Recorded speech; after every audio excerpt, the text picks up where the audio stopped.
Well, mail time. You know, we get quite a few messages sent to us during the show, so many sometimes.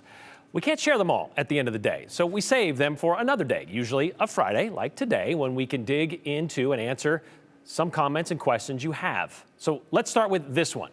Earlier this week, we commemorated the 99th anniversary of the Boise Depot with a look back on when it was built and what it's meant to the city of trees. And in that story, we mentioned the depot's clock in the tower still operating with the original mechanism, and that it chimes 3 times a day, which prompted Bud in Boise to ask, what are the 3 times the depot chimes each day?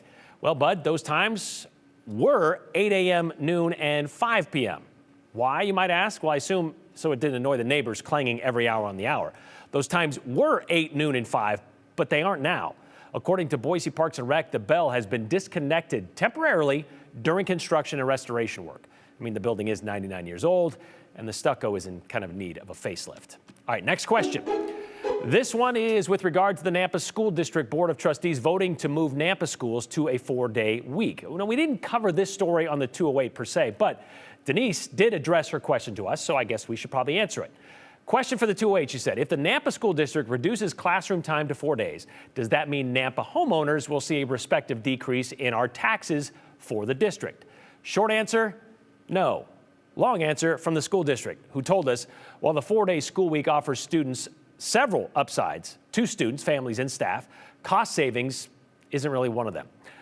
They've made this clear from the beginning, they told us. They also said a 4-day student contact week allows an extra day for teachers to lesson plan, which leads to improved job satisfaction, which they hope would lead to better recruitment and retention of those teachers. Students, well, they get more time with family. Yay! Longer class time, though. But that means there's a better chance to bus over to, bus over to schools that are offering some career technical education classes. So there's that, which is a positive. Bottom line, it won't impact your bottom line because, as the district told us, levy funds collected from property taxes aren't really tied to the school schedule. They're used to pay for curriculum, continued staffing, technology, security improvements, those kind of things. It's what the state gives school districts that isn't really enough to cover those expenses. Finally, last week we redialed the story from 2006 when Jim and Monica Walker paid $1 for the historic Albert Beck house in Boise's Northend.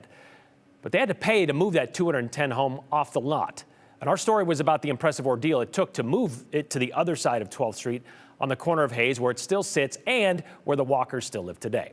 And that prompted Dan to message us, I walk by that beautiful house every day. Too bad the block across the street is still just a weed patch. Okay, so we shared that message last Thursday when we ran the redial, but that also prompted another viewer to remind us of the other history of that North End block, the era that began after the Cathedral of the Rockies started buying up Block 75, which is what it's known as, piece by piece, shortly after they built the cathedral in 1968.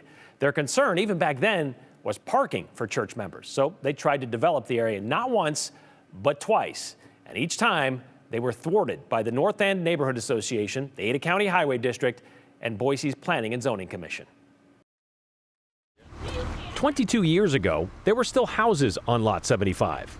Owned by the Cathedral of the Rockies, they had big foundational plans for the neighborhood. Would you like a leaf? Let's see what the issue's about. Which brought out neighbors in protest. We're just concerned about the size. Their concern is over a proposed $17 million apartment complex the church wants to build across the street. They'd hoped to put in 139 apartments with 400 places to park. I'm sure that not everybody in the North End will be happy with the project. And they weren't, despite the offer of hot coffee on a cold day. That's very nice of you. There's not room for expansion here, so their idea is to demolish everything and then expand further. Yeah, the response was no, do not do it.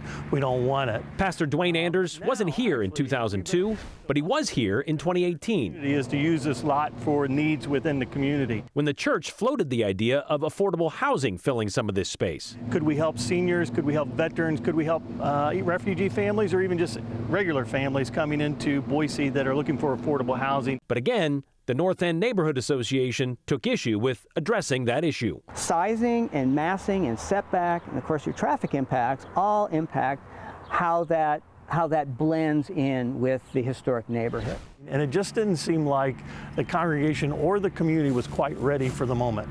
And so we just sat back and said, okay, we'll wait and see what happens. Now, actually, we've been approached by the city saying, will you consider affordable housing? The city's been more of a partner saying, we think this is a great idea to use part of that block for affordable housing. That's still a plan.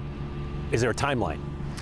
There's no timeline at the moment for anything to move forward. We're kind of just waiting for the right time and the right partners to show up that would make a gift to the community, a gift to the church, and a gift to the city. Okay, so who knows what the future holds for Block 75? As for what is there now, well, it's basically broken up into 4 quadrants. There's the southwest corner, which is now a parking lot for churchgoers. And when that fills up, they expanded the grass lot on the southeast corner, which they use for church activities like hay bale mazes and pumpkins in the fall. The north side, well, that's home to an orchard. That's on the east side with trees of peaches, plums, apples, and cherries. The northwest side, that's where the community garden is, which used to be managed by students from Boise High School. But Pastor Dwayne, he told us today, COVID kind of put the brakes on that participation. However, as you can see, it is still being planted today and tended to by community members. Kind of. Neighbors who have already planted some onions out there, and it looks like we saw out there today some lettuces as well. So I guess what we're trying to say here, Dan, is if you're worried about the weeds in that community garden and you're a member of the Northend community, I'm sure the church would appreciate you putting on some gloves and pulling some of those weeds, putting in some of the work. Maybe you can use the tools they keep on site handy.